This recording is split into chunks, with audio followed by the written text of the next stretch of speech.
When you book an Airbnb, you're expecting comfort, convenience, and maybe even a little adventure. But what if that adventure turns into something much darker?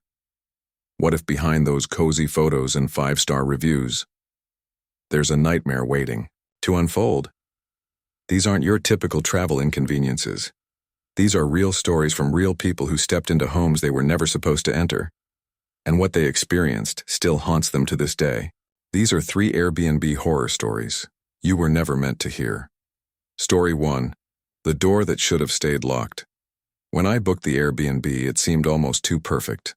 A cozy loft nestled in the Blue Ridge Mountains, with floor-to-ceiling, windows, and a fireplace, all for less than $100 a night. The listing had nearly flawless reviews, each one mentioning how peaceful and secluded the place was. That was exactly what I wanted. Solitude. I'd just gotten out of a rough breakup and needed somewhere quiet to process and breathe. This place, with its mountain views and promise of silence, felt like a reset button. When I pulled up, the cabin was just as the pictures promised: warm-toned wood, tall glass panes, and the stillness of the forest all around. The host, Gene, had left a message through the Airbnb app saying he wouldn't be on site, but had left the key in a lockbox. "Make yourself at home," he'd written. I remember thinking that was kind of a cliché thing to say, but as soon as I stepped inside, I did feel oddly at home, like the house itself wanted me to be there. That first night, everything was perfect. I lit the fireplace, cooked some pasta, and sat by the massive window overlooking the woods, sipping wine. The silence was delicious. No honking cars, no upstairs neighbors, no texts from my ex. Just trees and wind and the occasional creak of the old cabin settling into the cold. I fell asleep on the couch with a blanket over me and the fire still glowing. The second night, though, things started to shift. It began with the locked door. I'd noticed it earlier, a small, unassuming door under the staircase with a padlock on it. I figured it was a utility closet or maybe the host's private storage space. But when I got up in the middle of the night to use the bathroom, I noticed it was slightly ajar. The lock was hanging from the handle, unlatched. I paused. Had I done that? No, I hadn't touched it. I was sure of that. I leaned forward and gently pushed it shut, relatching the lock. Maybe the host had come by during the day and left it open by mistake? Weird, but not unthinkable. I went back to bed, brushing it off. The next morning, I found footprints, bare feet, in the thin layer of dust on the wooden floor by the kitchen. That's when I felt the first flicker of dread. They were small, child-sized, and went in a trail, from the staircase to the back of the cabin, where the windows overlooked the woods. I followed them in silence, heart-pounding, trying to explain them away. Maybe someone broke in? But nothing was taken, and there were no signs of forced entry. The front door was still locked. I double-checked all the windows. Nothing. I messaged Gene through the app. "Hey, did you come by yesterday for any reason? Found the storage door open and some footprints near the kitchen. Just wanted to make sure everything's okay." No response. I went about my day trying not to spiral. Maybe I was being paranoid, but I couldn't shake the feeling of being watched. Every time I passed a window, I scanned the woods. And every time I closed a door behind me, I listened for another one opening. That night, I barely slept. Just past 2 a.m., I woke up to a soft creaking sound like someone stepping on an old floorboard. It was coming from downstairs. I lay frozen in bed, staring at the door to my room. It was slightly ajar. I always closed it before sleeping. I waited, holding my breath. Then I heard it again. Creak, creak, creak. Footsteps, slow and deliberate, moving from the living room toward the staircase. I didn't have a weapon, not even a kitchen knife upstairs. All I had was my phone. I grabbed it and slid under the bed, dialing 911 with trembling fingers. What's your emergency?" I whispered into the phone. "I think someone's inside my Airbnb."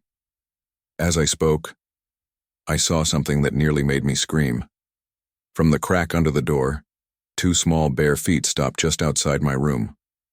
The operator asked, "Can you lock yourself in a room?" "No," I whispered. "They're right outside the door." Silence. Then, a faint child's giggle. The feet turned and ran back down the hall. I waited, heart racing, until I heard the front door slam shut.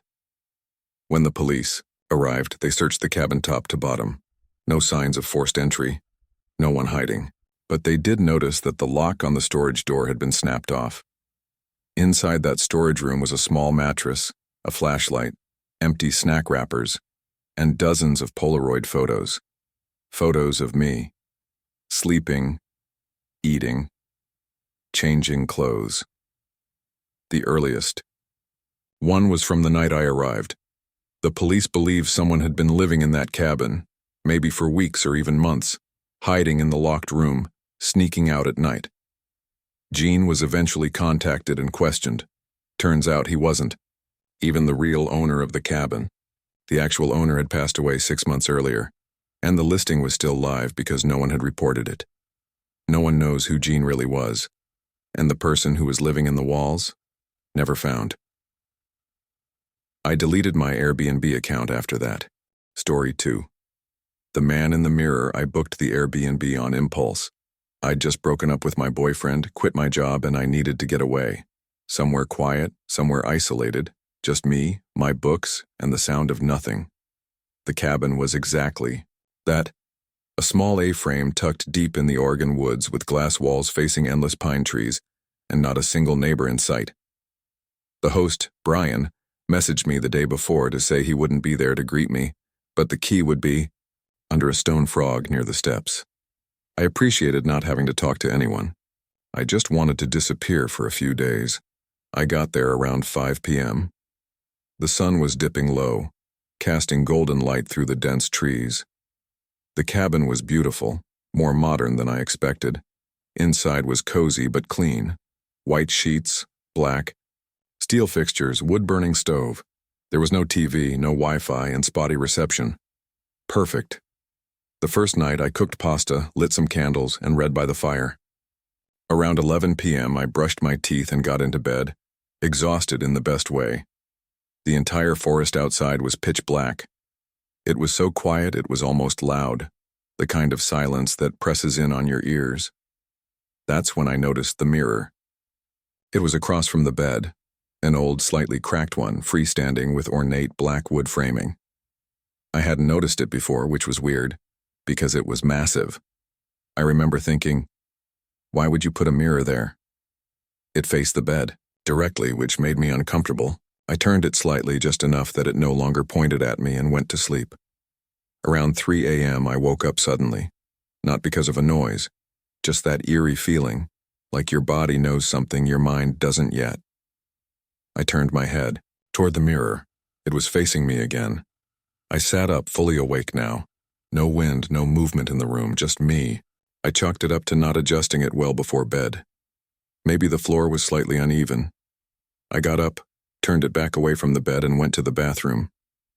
As I stood in the bathroom brushing my teeth again, more out of nerves than hygiene, I caught something in the reflection of the bathroom mirror behind me.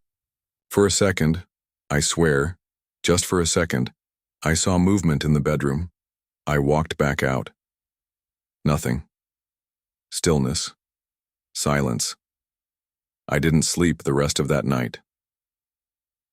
The next morning I tried to shake it off.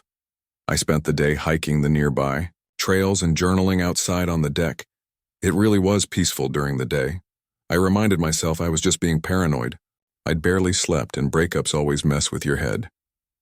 That night I brought one of the heavy dining chairs into the bedroom and wedged it against the base of the mirror so it couldn't swivel.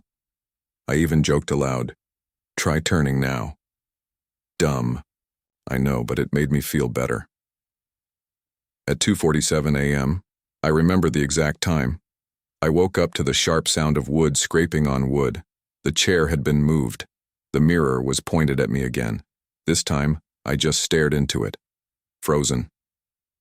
It was like my reflection was delayed, and not by much, but enough to make my stomach turn. I raised my hand slowly and waved. My reflection waved back a second later. I threw the blanket over the mirror. just full panic mode. I didn't care if I was being dramatic. I shoved a suitcase in front of it too, and sat on the floor until morning, trembling like a child. On my final night, I decided to leave the light on.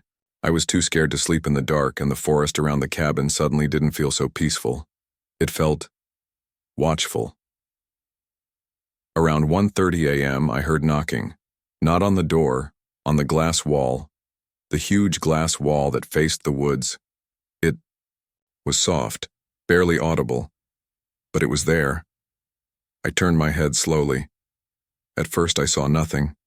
Then I saw the fog. It looked like breath, fogging up a small circle of the glass, like someone had exhaled onto it from the outside. Then a handprint. I didn't move. I didn't blink. I just stared. There was no shape behind it, no figure I could make out. Just the handprint. Fresh. Moisture dripping slightly. I called the police, but my phone had no service. Of course it didn't. I grabbed my keys and left. I didn't even pack. I ran barefoot to the car and drove down the dirt road, heart thudding, barely able to see through tears and adrenaline. I later found out from a friend who's into folklore that there's an old legend in that part of Oregon. Something about the mirror watchers. Spirits, or maybe worse, that use reflective surfaces as doors. Watching. Waiting. Maybe it's superstition. Maybe my sleep-deprived brain made things up. But all I know is, when I came back, 2 days later with Brian, the host, to grab my stuff, the blanket was off the mirror and it was pointed right at the door. Story 3. The Locked Room. Below, back in 2019, I took a solo trip to Prague after getting a hefty work bonus. I'd never traveled alone before, and something about wandering a new city with no itinerary, no obligations, it just sounded freeing. I spent hours scrolling through Airbnb until I found what felt like the perfect spot. A historic loft apartment just outside the city center. Exposed brick, high ceilings, rustic furniture. It even had a wine cellar built into the basement, according to the listing. But what really sold me was the price. It was way cheaper than it should have been. The host, Jakub, had only a few reviews, but they were all glowing and recent. I booked it for 5 nights. When I arrived, everything looked just like the pictures. Jakub wasn't there to greet me, but he'd left a lockbox with the key and sent a long, polite message apologizing for not meeting me in person. No red flags. The apartment was beautiful in that cold European way. Stone walls, creaky wooden floors, and an old fireplace. That didn't work. The cellar door was just past the kitchen, a heavy wooden thing with a wrought iron handle. I tugged it once out of curiosity, but it didn't budge. It was locked. I figured maybe that part wasn't for guest access, which was fine with me. Wasn't about to go wandering into some underground crypt. The first couple of nights were uneventful. I explored the city by day and came back to cook dinner and journal by candlelight at night. It felt peaceful, solitary in the best way. Until the third night. I woke up at around 4 a.m. to a loud bang.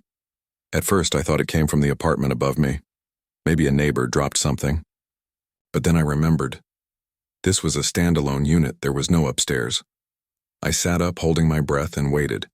Another bang. This one was louder. Closer.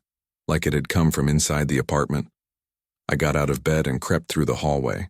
Barefoot, my phone flashlight on. The kitchen light was still off, the front door was locked. Nothing seemed out of place. But then I heard it again.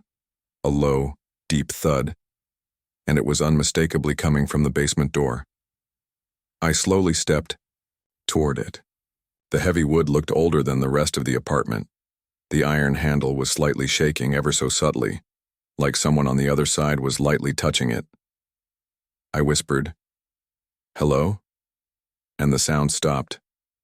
I didn't sleep the rest of the night. The next morning I messaged Jakub to ask if someone had access to the cellar. His response took hours. "No, that door should always stay locked. I don't even keep the key at the apartment anymore." "Why do you ask?"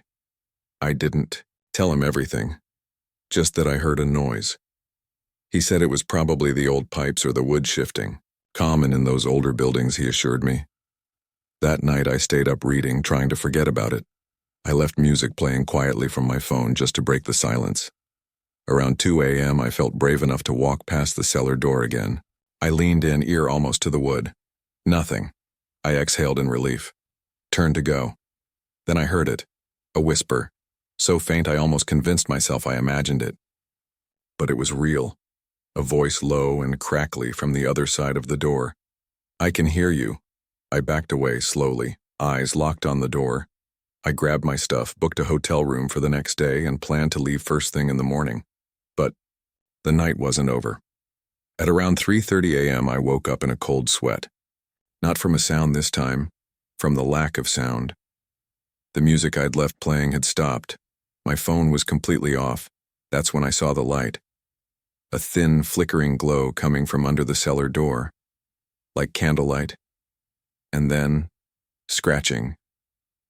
Soft.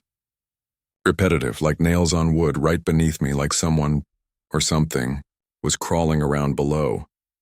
I stood frozen in my bed until I heard the cellar door handle creak, not forcefully, just enough to let me know it was no longer still. I screamed and bolted, grabbing my backpack and running out of the apartment barefoot. I didn't stop running until I was halfway down the street. I sat on a bench outside a 24-hour convenience store, shaking and trying to book a taxi to my hotel. My hands wouldn't stop trembling. The next day, I reported the incident to Airbnb and asked them to flag the listing. I didn't want anyone else staying there. Jakub messaged me again, apologizing profusely and offering a refund. I didn't respond. A few weeks later, a friend of mine who's Czech and had heard about the incident decided to do some digging. Turns out, the building had been part of an old monastery in the 1800s, one with a disturbing reputation.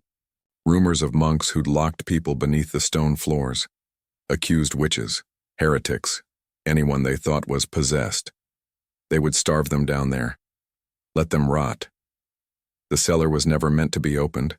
The listing was eventually removed.